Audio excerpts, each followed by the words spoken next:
Oldies and Goodies here. The new Oldies and Goodies channel. Anyways, I want to thank all my subscribers and the new subscribers that'll be coming to this channel. If you like my content, please subscribe. Anyways, I want to talk about myself personally, about this hobby that, I've been doing since I was 10. Coin collecting.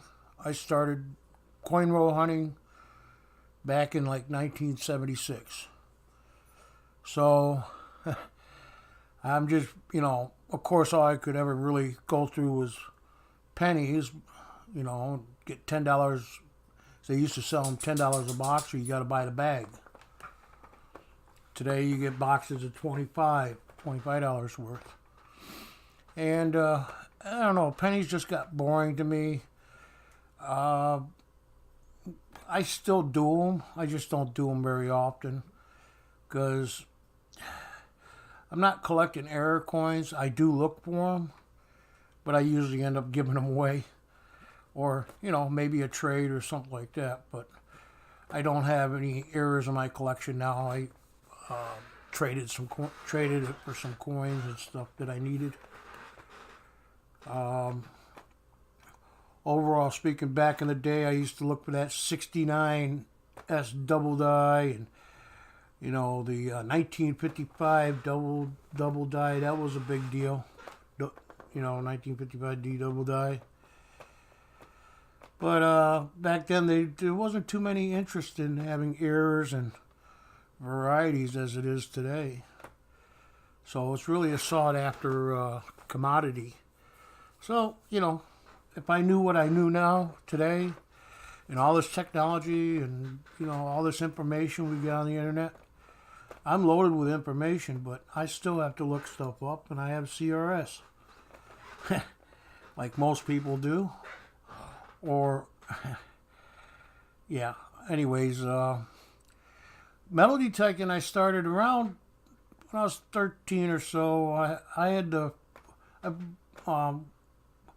a Christmas present, and it was TR Sears and Roebuck, kind of like a Radio Shack, crappy whatever, TR model metal detector. And that thing would barely touch the ground. I mean, if it wasn't on top of the surface or maybe a half an inch in the ground, you ain't picking crap up. But it was made by Whites, and the machine was colored gold instead of blue. All Whites products are blue, but because Sears, it's one of those brand things. I did that for a few years, and then I ended up finally getting a White 6 dB metal detector. And my God, I was so upset with that machine the first day. Didn't know how to get, tune the controls in, the discrimination. I just didn't know enough about the machine. I spent like probably 40 minutes on one little tiny hole. Felt like half the day trying to find this one object. And anybody that metal detects knows that if it's a nail that you're picking it up either because it's bent, and you cannot really pinpoint it because of the Ferris halo effect. You end up digging a hole, and the object's just at the edge of the thing. And back then we didn't have pinpointers. I'm not going to make this too long, but we're already in almost 4.5 minutes. But I was so frustrated. I was ready to quit right then and there. Forget this metal detecting, it ain't working. And I met up with a good friend, Bill Graham. And he had a 6 dB Whites, and he showed me how to use that machine. How to actually swing that machine, because you used to have to whip it real hard for the discrimination. And of course, back then I wasn't looking for iron metal objects, relics. I was in it for coin shooting. I wanted money. I wanted to get rich. Young kid that I was. course, I'm not that much older now, right? Still got that kid in me. Anyways, for all my new subscribers and my old subscribers, that's kind of like what got me started in the hobby. It actually was my uncle, Earl Paulwich. He gave me a Morgan dollar from his paper route that he did years ago, that some lady paid him as a silver Morgan dollar. And it was an 1886 New Orleans mint.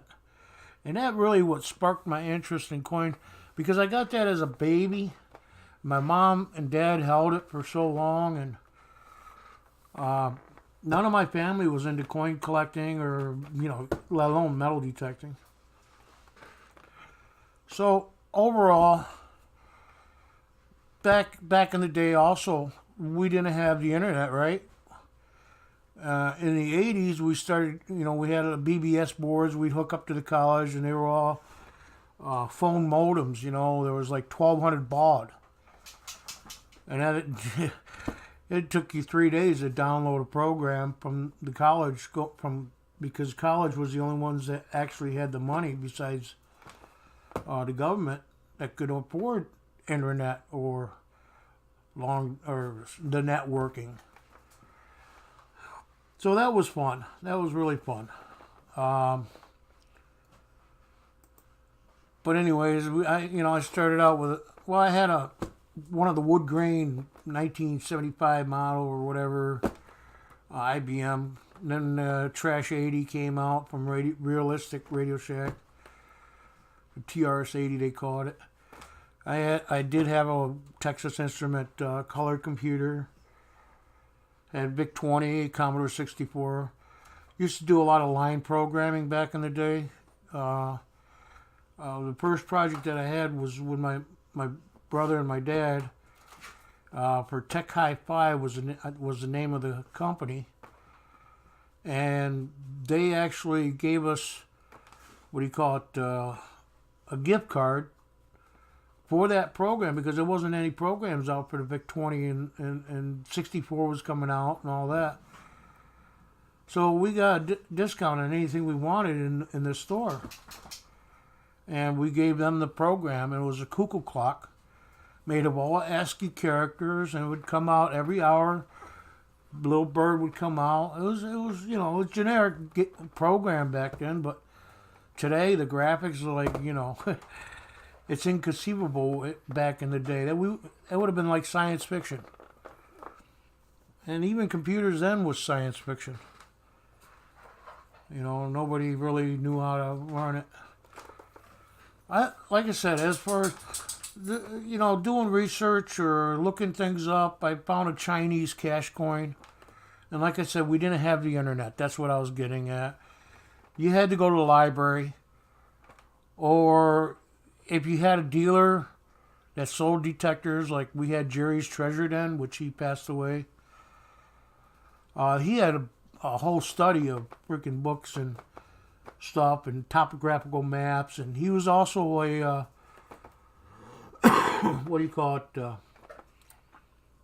prospector. He actually had claims and all that, and he was discount after discount. He was making money. But we can go into his store and go to the back room and just watch or go through all the the books and do research.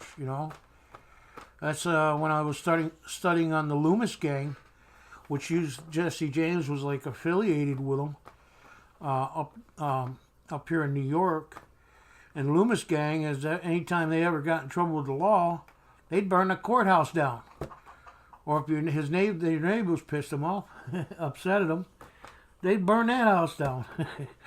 They were famous for robbing banks and stuff like that. They had there's a lot of information on it, but that was my treasure seeking days. I wanted to learn everything, and then we got the topographical maps now. These applications where we can slide history from the year 2019 or whatever the Google Maps are now to back as far as recorded aerial photographs and then topographical on top of that.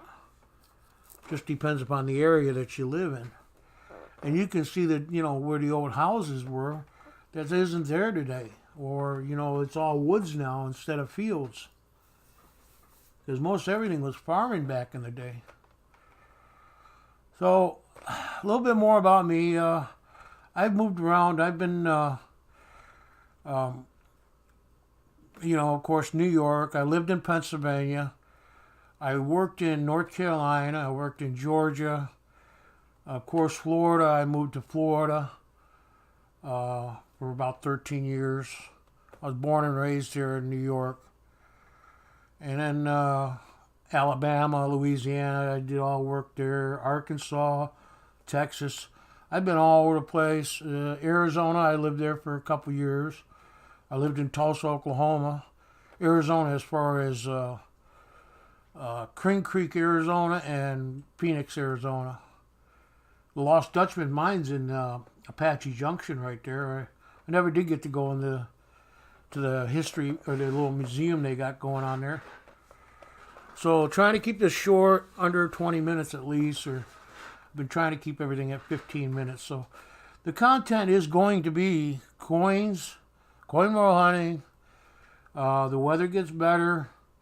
I can get out there and get some videos of hopefully finding some treasure, relics. And I got this farmhouse 1830s farmhouse. I've only been there 1 year, and I cleaned it out of all the scrap. So, I'm hoping to get back there again. And that was in 2016. It's 3 years later.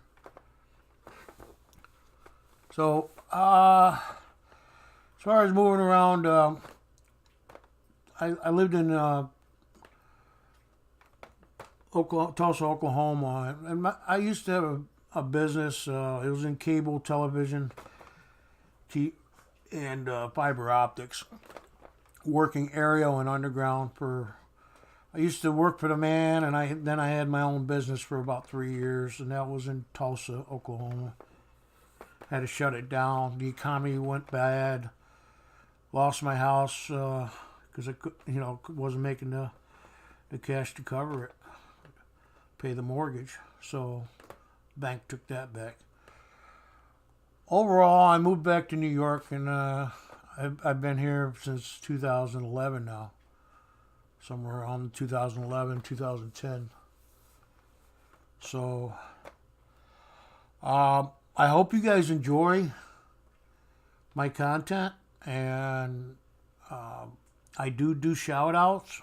If I receive anything from anybody, I try to do a mail call. If you want a shout out, just ask. I don't have a problem with, even if you're a new person starting out, especially if you're young. I mean, need to get you in that hobby and getting to know more people, and that's where your knowledge is going to come in. Anybody wants to ask me what things are, M.A. Lyman's always, he hasn't done it for a while because he's getting better at learning what the objects are and looking them up. But people ask me about foreign coins. I love world coins, okay? So anything that you don't know, you can always send me a picture, a good close-up picture of both sides and in the email, and I'll give you a direct answer back exactly what that coin is and what year it is. I can't tell you what grade it is, but, as far as I'll give you a link to the actual coin item, or what the coin is. So now it's been 14 minutes and 33 seconds. I've been on YouTube since 2013. Okay, and just recently had a little problem with YouTube, but hopefully everything's going good now. Let's see. There's a lot of people. I'm subscribed. I am subscribed to over 1,400 channels. As you can see, I have 882 channels. top right hand corner. And that's, it's like there's like three or 400 on and off. I get an average of about 100 100 views, give or take, between my live streams and my, as an average. And it's just great. I talk to a lot of people on the live streams. Anyways, I'm gonna get out of here now. It's 15 minutes. Hope you enjoy the